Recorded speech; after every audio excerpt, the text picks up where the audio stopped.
a lot of investors that we've talked to sometimes see us a really early stage. Like this is just an idea that we are not doing. Us as a team that it's basically composed of young scientists with a lot of background and with mentors in the ecosystems, they were hesitant about our execution skills. We keep on growing. We have the drive, we have the youth to do it, and we are betting everything to make this as big as possible. And yeah, they bet it. Hi, my name is Dan Cabral. I'm CEO and co-founder of XiA'H. We are a Mexican biotech startup. Basically, we discover, develop, and scale science-backed active functional ingredients that come from nature and with biotechnology. And we've recently received investment from Big Idea Ventures, kickstarting our pre-seed round. Yeah. Amazing. I'm really excited about this conversation because like we were talking offline, I've interviewed probably 120 founders at this point. This is the first one that's from Mexico, the first one. So I feel I'm really, really excited about the conversation. Just understand, how did you even meet Big Idea Ventures? Like, how did that even happen? I mean, definitely. It was I would say like a really faded process kind of thing. We already have like an international network and we've just got like what I would say a lukewarm intro. One of the investment team members like reached in on LinkedIn and he was like, we're really interested in getting to know XiA'H. And we are like on the last sprint of what these investment possibility can be. Do you have a couple of minutes to hop on a meeting? And then, yes, it basically translated into the investment. Well, how did you become found? That's because one thing is, they found you. So you must have done something to be found. What do you think were the things that you did that got them to pay attention to you? Well, I think that we've done a lot of work to find the opportunities. So in Mexico, sometimes we do lack a little bit of exposure.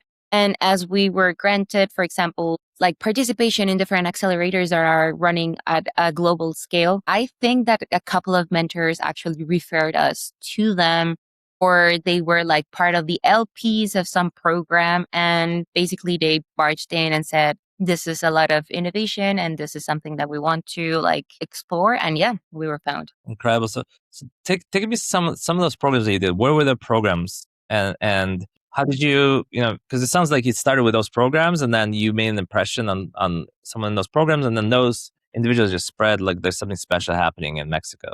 Because you guys are not even in Mexico City, correct? No, we are in Monterrey, Mexico. The startup is based here. Okay, does Monterrey have an extensive ecosystem of startups? Is that considered to be a hub for startups in the region? I would say that the main cities, for example, Mexico City, Guadalajara, and Monterrey are the ones that have like the biggest number of startups, yet still like a blooming ecosystem. We are really like fairly compared, for example, to the United States, fairly like newbies in the system. So yeah, it was working around and like trying to connect those dots and connect to the ones that we were already like seeing that they were growing. Okay, amazing. So what were the accelerators you participated? How did you find them? Why were they the right fit for you? Yeah.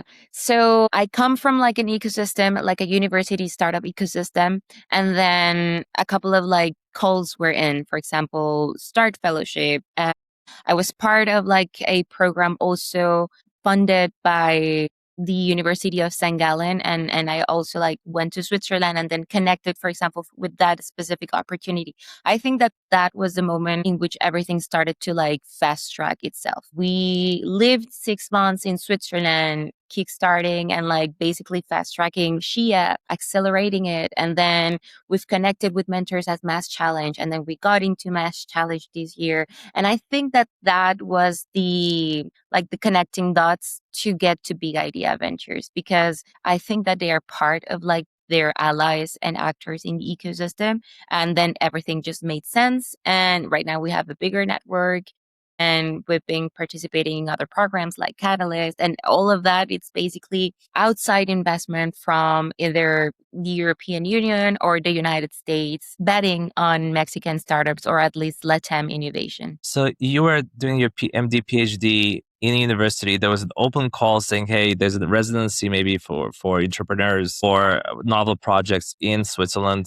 you applied for that, and that gave you the opportunity to, and they paid for those expenses as well for you to travel and stay there. So that you had that ability to stretch your runway. Yeah, definitely. We started with basically zero Mexican pesos, $0. We made some raffles. We made some like FFF fundraising at the very start to like get our logo, get everything. And we bet a lot of what we wanted to do into XiA'H. And then it just started translating into this type of opportunities. So the first time that I went to Switzerland, it was like kind of related with the University of St. Gallen and government program here. And then it basically was the network. And then they told me you should apply to start fellowship. And we moved to Switzerland for half a year. Then we returned. And yeah. How do you do FFF well? I'm really curious about that part because it sounds like you went initially to your friend's family of fools, right? And you said, look, I have this idea. Like, first of all, I feel like a lot of people are scared to go to family or friends too. Yeah. It's for their ideas because, oh my God, I'm gonna lose their money, right? And they're gonna, like, it's gonna be so awkward. So how do you navigate that? Do you have that fear or no? You see it differently? Not quite. I really don't ask a lot from like my friends, family, and the fans that a lot of people talk here in Mexico, changing the fools for fans because they're basically trusting in what you can do. And I wasn't scared because I have never asked for money or a lot more than trust me, support me. And if I have to go to the end of the world, probably I want you by my side. So when we reached out with this type of like opportunities, they were invested into what XiA'H can become and is becoming. So my parents, for example, they were like, you're crazy. You're finishing the MD. You're doing a lot of stuff. Startup, it's a big deal. So yes, we're going to definitely bet on you. So I think that it's the execution itself too. They have always known myself. For example, my sister is also my co-founder, that we were like crazy scientists. So yeah, I think that they are betting on this crazy kids ideas that are turning into a reality. And how did you pitch it to them? Like, what was at that time the vision? Like, what were you? Because I'm sure things evolve, right? Things change. Yeah. So, what was the idea back then, and has it changed when you were taking to your friends and family? I speak with founders raising every day, and they're all telling me the same thing. It's harder than ever to find investors who are actually deploying. And getting access to those leads takes time. Founders just don't have. Every month fundraising is a month burning runway. This is why we created FTW Plus, a community of founders actively fundraising. The world's most accurate agri-food tech investor database, plus connecting you directly to ideal target investors and a community of support and accountability. Guaranteed results or your money back. Apply today at www.joinftw.com/hub.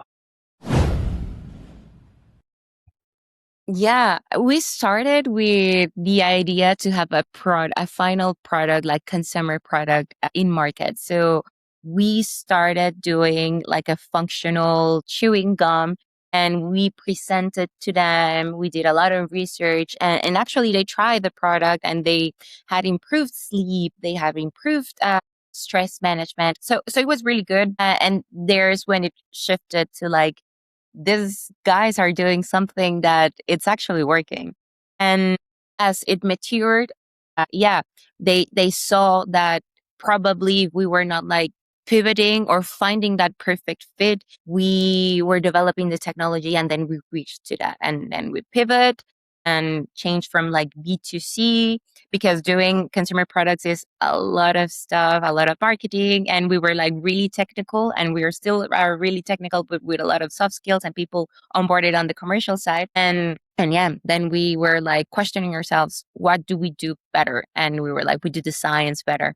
And then she rebranded a little bit. It was born as the B2B platform to do this type of ingredients. So yeah, if that's really interesting. So initially it was a functional gum. And then you said, look, I think our specialty is not building brands. Like our specialty is building science. And we can take that functional part of the science that we know well that we put into the gum and we can basically create that for other brands, but we'll be focusing on the science side of the business. Yeah, definitely. And I mean, it was kind of like also faded or it was just something that we were already seeing, but we wanted to try because everyone says that you need to have like a flagship product and stuff, but a lot of the infrastructure to get to this type of new foods, new solutions comes from translation or like the bridge between science and execution. And that's basically what we do at XiA'H. Okay, amazing. So, what was the biggest objection you've had to face from investors? Like, what is the thing that keeps coming back, and how did you get a chance to deal with that objection? Yeah. Well, damn, right now that we're fundraising, we still get it a lot. A lot of investors that we've talked to sometimes see us at really early stage. Like this is just an idea that we are not doing. But for example, in the last month, we converted three LOIs or like leads into pilots and paid pilots and the development of those ingredients. So I think that a lot has to do with like the skepticism behind like the bones inside the closet for innovation in ingredients. Like it takes a lot of time. It takes people that are super knowledgeable in the topic. And for example, us as a team that it's basically composed of young scientists with a lot of background and with mentors in the ecosystems, they were like hesitant about our execution skills. And we are delivering and cooking around, actually showing that it's not an Amazing. idea. We already have a scale up to 50 liters per batch. We keep on growing. We use, for example, infrastructure that is already available, and we've de-risked a lot of factors. And I think that that's what the idea also, so that we have the drive, we have the youth to do it, and we are betting everything to make this as big as possible. And yeah, they bet it on. So, take me through, just not to go too deep into science, but I really do want to just understand a little bit of, Yeah. because you guys at the stage you're in, right? You're obviously betting on the team, and you're amazing. Like, what is the gap that's being filled by you? Like, what is a big problem that you're solving? Like, if you didn't exist, what would happen? Yeah. So, in fact, in ingredient innovation, there has been a lot of people like doing and kind of like connecting the dots. We saw still that a lot of the ecosystem remains really, really fragmented. So, at the end, when a brand, when a well established company wants to do a new ingredient, they end up like moving around that thought and wanting to have the basically like already over the counter or already shelf stable or whatever already in the market ingredient. So we transform that thought, and knowing that a lot of like, for example, new laws are getting passed, getting to eliminate synthetic ingredients from formulations. People and consumers themselves are looking for healthier products with more functionality, with more nutrition. Then it kind of encompasses everything.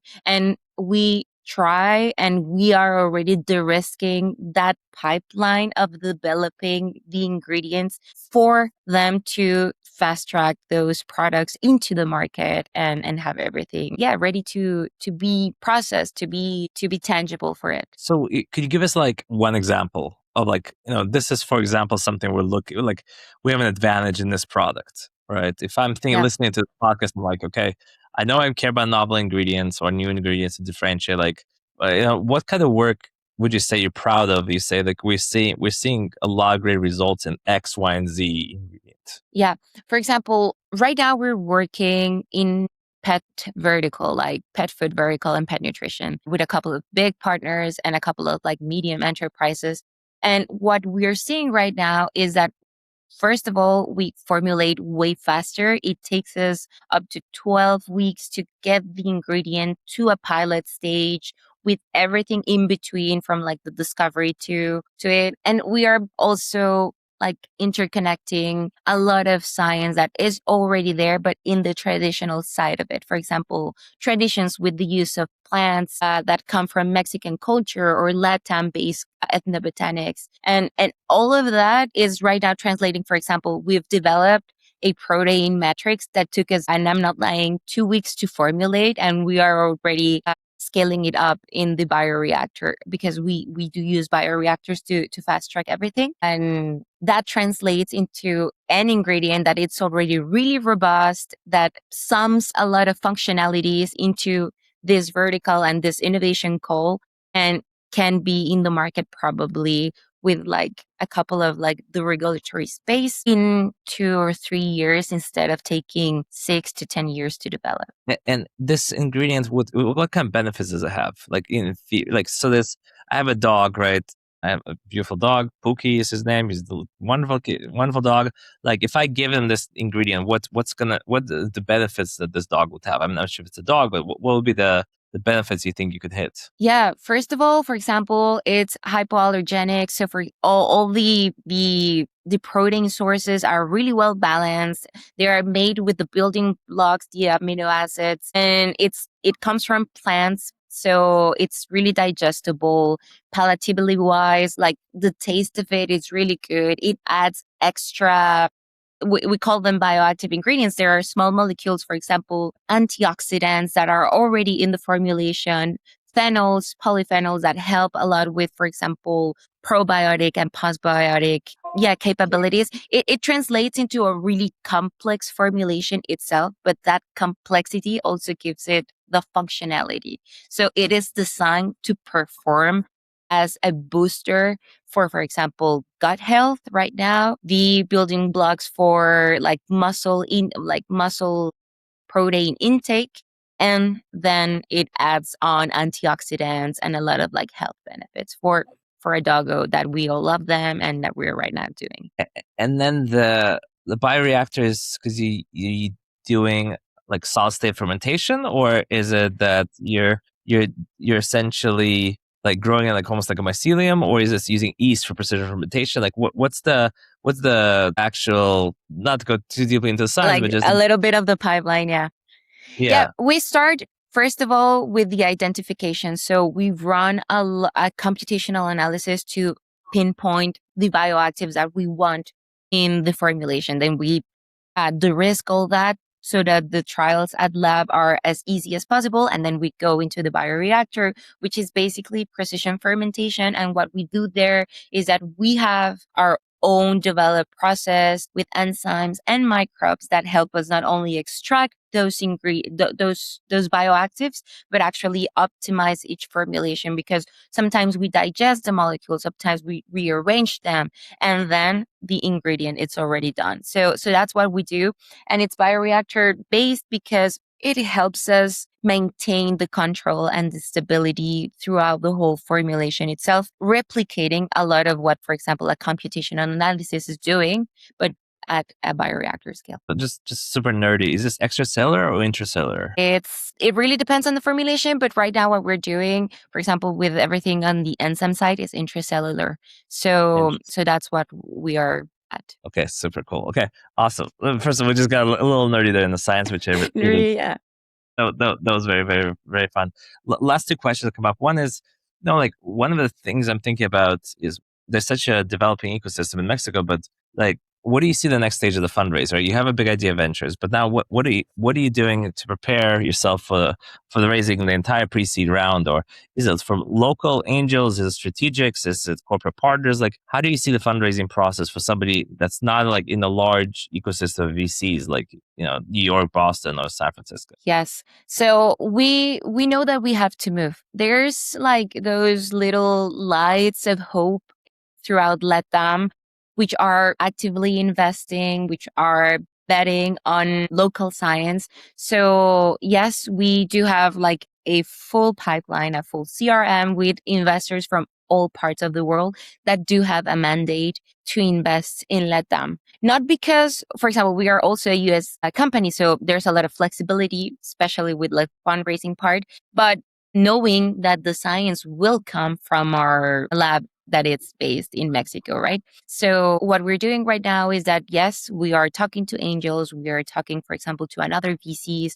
We are going to have a growth sprint and a like kind of demo day and showcase with Big Idea Ventures Network.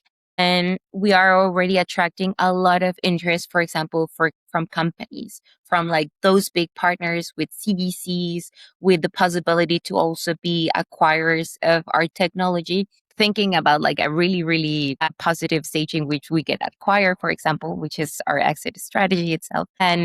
And yeah, I mean, it's a little bit of like a whole and a mix of what we're doing right now. Definitely also raising from like grants and stuff, but those are like boosters to keep on fueling R&D verticals and something that has to do with keep on fueling the innovation here at XiA'H. And do you see yourself staying in Mexico itself in Monterrey, or would you need to move to like a Netherlands or US? Or you feel like, is that something that your investors have asked you about? I mean, yeah, I've talked this with my team too. And wherever XiA'H takes us, we are gonna move. We saw it when we were in Switzerland. We saw it when I was like touring the world. I was 1 week in Japan, then India, then back to Switzerland. And we're gonna move to where we don't get like staged or like we don't get a barrier. And if Mexico is not ready for it, probably yes, we're going to be moving to another part. Would really love to explore the opportunities, for example, in the EU, but with Big Ideas Venture and like this great arm, United States seems like a great ally too. So, and we're really close to them. Basically, it's a 3 hour road trip to Texas, for example. So yeah, if XiA'H takes us to the end of the world, we are gonna follow XiA'H to the end of the world. I love it. Oh gosh, yeah, your passion and your confidence shines through. In terms of what you feel like you can give to our listeners, there's obviously a lot of other founders that are listening. There's other investors, but from a founder stage, is there some type of conversation you like having with founders or others that you feel like I think I have a good sense of this, and I'm happy to share my insights. Yes, I'm really always open to be reached to. Like, shot me an email, shot me a message on LinkedIn if you have a problem with bio. And I mean, we're connected, but yes, we're not as big as like I don't know other branches, for example. But I'm definitely down to earth to talk about the founder experience itself. Wow. So I talk a lot with like youth programs, especially with young scientists that want to start a startup or that have that little itch to fuel on innovation on that side, and I love it. Our lab is always open for people that need a space because we were also on that stage. 4 years ago, we had one dream, one table, and a cardboard box with our first unit for like distilling the basic MVP that we used to have. And right now we have a lab. We are right now at the lab, and if you're seeing this in like the video itself, we have a lab, we have a lot of machines, we have a lot of resources, and we're always open to share them. So if you are a founder building in bio, you are young and you seem like you're losing hope, reach out. I'm probably going to be able to connect you to some other founder, to one of my networks, to an angel. And yes, we right now with the partnership with Fungibora, we posted about mycelium grows like underneath the ground, but itself, it's a network. And as much as we nurture it, innovation will come through. So that's what we do. Amazing. And how can we help you over the next 6 to 12 months? What are you focused on? What kind of conversations do you want to have with the ecosystem? Yeah. So if you are building a new product, if you are in a company, in a corporate with an open innovation challenge, especially with functional ingredients, or looking for someone to invest to, know someone, connect, the 7 people rule, right? Basically, we will be really in depth if you connect us to them. We're developing ingredients. We're taking partners to pilot and to develop their ingredients, their ideas too. And that's, I think, the best that we can get as like a little bit of a retribution from the ecosystem. Those connections have fast tracked us. And we keep on believing that probably we're going to close the round like that, or we're going to become profitable with a lot of people that are going to refer us to potential clients. Yeah. Amazing. Well, Don, thank you so much for this conversation. Learned a ton from you, and your positivity is very, very inspiring. So thank you so much. No, thank you, Alex. When I told my team that we were meeting for the podcast, they were like, "Oh my God, someone is looking at us. And yeah, thank you for the exposure, for the time. And it means the world to us. One more thing, don't close this episode yet. If you got value from this conversation, here's what I need from you. A 5-star rating, 1 comment, 20 seconds of your time. That's the deal. A 5-star rating means more founders find this content, and every time a founder raises, all boats are elevated. Every week, I pick one random comment and send that person a complimentary copy of Investment Climate, the book. 50 sales playbooks from founders who actually raise money during the fundraising winter. Real strategies, real closes, real numbers, not theory. So if you want a copy, comment below. And if you haven't followed the show yet, do that too. And if there's a guest you want us to bring on the show, just drop us a note or send us an email. We'll read each and every one. Until then, keep on raising.